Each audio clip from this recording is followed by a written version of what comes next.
नमस्कार दोस्तों, आज दिन शनिवार 12 जुलाई 2025 हो गया। आइए जानते हैं देश दुनिया के तमाम खबरों के बारे में। दोस्तों, दिल्ली एनसीआर में शुक्रवार शाम करीब 7:49 पर भूकंप के झटके फिर से महसूस किए गए। भूकंप का केंद्र हरियाणा के झज्जर में था।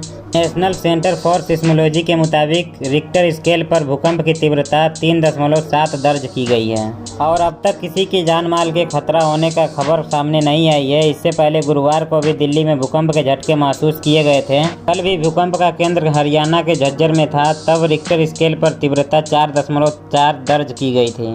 मिलाकर बात यह है कि किसी का किसी चीज़ का नुकसान नहीं हुआ है, यही सबसे बड़ी बात है। दोस्तों, पिछले 6 महीने में चौथी बार भूकंप के झटके दिल्ली में महसूस किए गए हैं। ये अगली खबर को जानते हैं। गुजरात के बड़ोदरा जिले में महिसागर नदी पर बने पुराने पुल ढहने से मरने वालों की संख्या 21 हो गई है। शुक्रवार को एक घायल की अस्पताल में मौत हो गई। मरने वालों की आंकड़ा 20 हो गया है। एक शख्स की तलाश में एनडीआरएफ एसडीआरएफ की टीमें जुटी हुई है। हादसे में एक ही परिवार के 3 लोगों की मौत हो गई है। सीएम भूपेंद्र पटेल ने पुल ढहने के सिलसिले में राज्य सड़क एवं भवन विभाग के 4 अधिकारियों को निलंबित कर दिया है।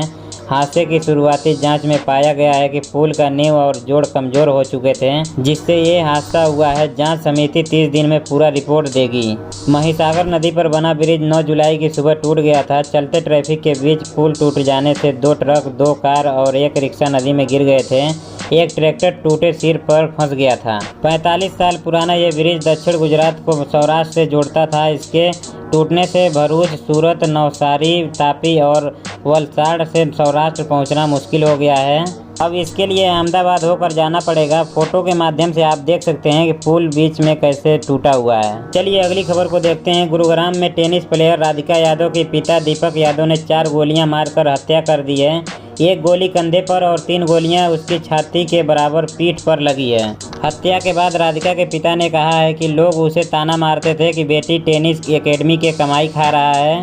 उसने बेटी को एकेडमी बंद करने को कहा था, वह नहीं मानी तो गोली मार दिया। लेकिन गुरुग्राम पुलिस के गले पिता की यह थ्योरी नहीं उतर रही है। राधिका की मां चुप है। पिता के बयान से लेकर मां की चुप्पी तक कोई ऐसा सवाल है जो हाई प्रोफाइल बन चुके हैं। इस हत्याकांड की वजह को लेकर संदेह पैदा कर रहे हैं। सबसे हैरानी पुलिस को इस बात से है कि इंटरनेशनल लेवल की टेनिस प्लेयर और एक टेनिस एकेडमी चलाने के बावजूद राधिका का कोई सोशल मीडिया अकाउंट क्यों नहीं है। दोस्तों, इस केस में और भी कुछ हो सकता है। जो भी अपडेट आएगा मैं आगे आप सभी को अगले वीडियो बताने की कोशिश करूंगा।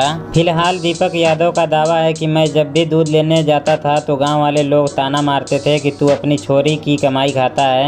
पहले वो मेडल जीत कर आती थी तो इनाम मिलता था, फिर उसने एकेडमी खोल ली है। अब वो गाने में भी एक्टिंग कराने लगी है। दोस्तों, इस दावे पर इसलिए शक हो रहा है क्योंकि दीपक यादव बिल्डर है। उसकी खुद की करोड़ों की प्रॉपर्टी है। वो ज़मीन खरीद कर उन पर बिल्डिंग बनाता है, फिर उन्हें बेच देता है या फिर किराए पर चढ़ा देता है। उसके करीबियों का कहना है कि दीपक की आमदनी लाखों में, महीने में 10 से 12 लाख कमाता था। इसके बारे में उसके सभी परिचित भी जानते थे।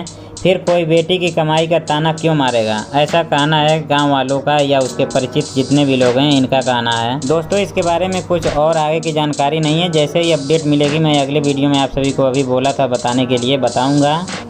चलिए देखते हैं अगली खबर को। कांग्रेस नेता राहुल गांधी ने शुक्रवार को ओडिशा में कहा, महाराष्ट्र की तरह बिहार में वोट चुराने की कोशिश की जा रही है। इसके लिए इलेक्शन कमीशन ने नई साजिश शुरू की है।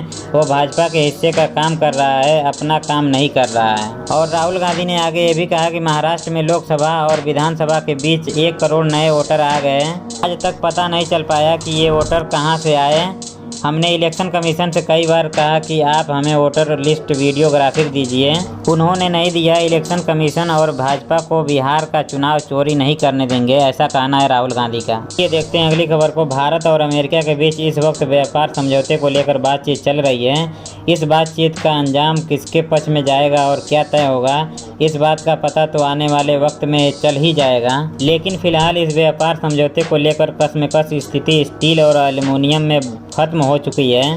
भारत पहले ही कह चुका है कि स्टील और एल्युमिनियम पर अगर अमेरिका टैरिफ लगाता है तो भारत जवाबी कार्रवाई करेगा और भारत भी टैरिफ लगाएगा। भारत ने फिर एक बार इस बात को दोहराया है। व्यापार समझौते पर चल रही बातचीत के बीच भारत ने वर्ल्ड ट्रेड ऑर्गेनाइजेशन के सामने स्पष्ट किया है कि अगर अमेरिका भारत पर स्टील और एल्युमिनियम पर टैरिफ लगाता है तो भारत भी जवाबी टैरिफ लगाएगा। मतलब अमेरिका के खिलाफ भारत स्टैंड बिल्कुल क्लियर है। अमेरिका अगर टैरिफ लगाएगा तो भारत भी पीछे नहीं हटने वाला है। भारत का ये कदम स्टील और एल्युमिनियम पर अमेरिकी शुल्कों के जवाब में है।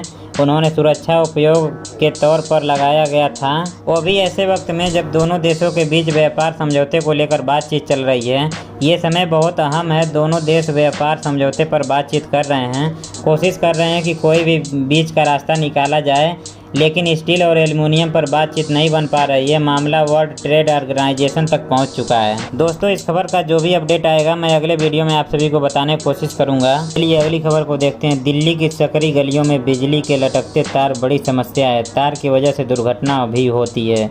इसमें खराबी के कारण बिजली आपूर्ति परेशानी आती है। रेखा गुप्ता सरकार बजट में इसके समाधान की घोषणा की है। इसका पायलट प्रोजेक्ट मुख्यमंत्री विधानसभा क्षेत्र शालीमार बाग से शुरू हो रहा है। इसके बाद चरणबद्ध तरीके से अन्य विधानसभा क्षेत्रों में काम होगा। इस बजट में लटक रहे तारों की भूमिगत कराने की घोषणा की गई थी।